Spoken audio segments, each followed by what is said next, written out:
नमस्कार भक्तों, अगर आप भी चाहते हैं कि आपके जीवन की परेशानियां दूर हों, पापों का नाश हो और विष्णु की कृपा आप पर बनी रहे, तो यह कथा अंत तक जरूर सुनिए। कहते हैं कि जो भी भक्त श्रद्धा और विश्वास से कामदा एकादशी की व्रत कथा सुनता है, उसकी सभी मनोकामनाएं पूरी होती हैं और जीवन में सुख समृद्धि आती है। तो आइए श्रद्धा से सुनते हैं पवित्र कामदा एकादशी की व्रत कथा। प्राचीन समय की बात है। रत्नपुर नाम का एक बहुत बड़ा सुंदर नगर था। वहाँ पुंडरीक नाम के राजा राज्य करते थे। उनके राज्य में गंधर्व, किन्नर और अप्सराएं निवास करते थे और हर दिन राज दरबार में संगीत और नृत्य का आयोजन होता था।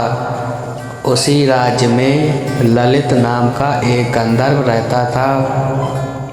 उसकी पत्नी का नाम ललिता था। दोनों एक दूसरे से बहुत प्रेम करते थे।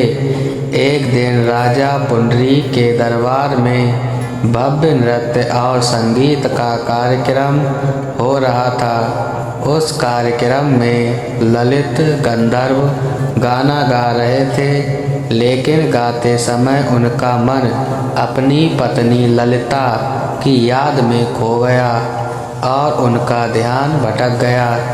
राजा के दरबार में उपस्थित एक नाग ने यह बात राजा को बता दी। यह सुनकर राजा पुंडरीक बहुत क्रोधित हो गए और उन्होंने ललिता को श्राप दे दिया। राजा ने कहा, हे गंधर्व, तुमने दरबार में अपना कर्तव्य ठीक से नहीं निभाया है, इसीलिए मैं तुम्हें श्राप देता हूँ कि तुम राक्षस बन जाओ। राजा के श्राप से ललिता तुरंत ही एक भयानक राक्षस बन गया। उसका शरीर बहुत विशाल और डरावना हो गया। अपने पति को यह दशा में देखकर ललिता बहुत दुखी हुई। वह अपने पति को इस श्राप से मुक्त कराने के लिए जंगल जंगल भटकने लगी।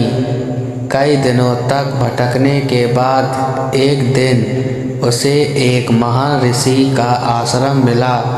वह ऋषि श्रृंगी का आश्रम था।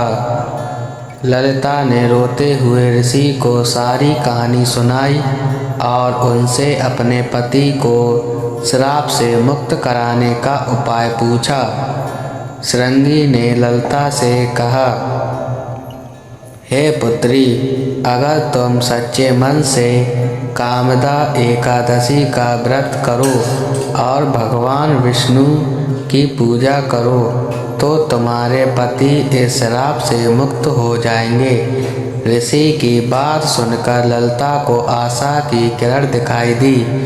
उसने पूरी श्रद्धा और भक्ति के साथ कामदा एकादशी का व्रत किया। उस दिन उसने भगवान विष्णु की पूजा की, व्रत रखा और प्रार्थना की कि उसके पति श्राप से मुक्त हो जाएं। ललिता की सच्चाई, भक्ति और व्रत के प्रभाव से एक चमत्कार हुआ। कामदा एकादशी के पुण्य से ललित राक्षस योनि से मुक्त हो गया और उसने फिर से अपने पुराने गंधर्व रूप में वापस आ गया। दोनों पति पत्नी बहुत प्रसन्न हुए और उन्होंने भगवान विष्णु को धन्यवाद किया। कथा का संदेश। इस कथा से हमें यह शिक्षा मिलती है कि जो भी भक्ति, श्रद्धा और भक्ति के साथ कामदा एकादशी का व्रत करता है और उसकी कथा सुनता है, उसके जीवन के सारे कष्ट दूर हो जाते हैं और भगवान विष्णु की कृपा से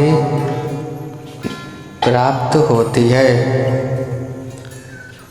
तो भक्तों, अगर आपको यह पवित्र कामदा एकादशी की व्रत कथा पसंद आई हो तो इस वीडियो को लाइक करें, अपने परिवार और दोस्तों के साथ ज़रूर शेयर करें और इस चैनल को सब्सक्राइब करना ना भूलें। जय हरि विष्णु, जय माता एकादशी।